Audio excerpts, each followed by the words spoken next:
ngayon sa Pure Gold. Pinag-grocery ko po si nanay. Yun, pinag-grocery ko din po yung mga bata.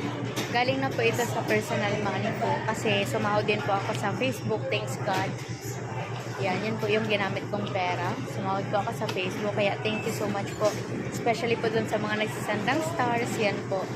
Yung mga sinasan nyo pong stars sa akin, nagagamit ko po yun. ngayon po ako sumahod sa Facebook, kaya sobrang grateful po ako sa inyong lahat. Thank you po sa support nyo and sa pagmamahal nyo. Thank you so much po. And sa mga willing pa po tumulong kasi wala pa pong school supplies ang mga bata at kulang na kulang pa po talaga. And kulang naman po iyan. Sinabay ko na po yung bigas namin at wala na din daw pong bigas sa bahay. Kaya binilan ko na din po. Tapos yung grocery po, para kila nanay po talaga. Konti lang po yan. Kasi konti lang naman kayo sa pera ko.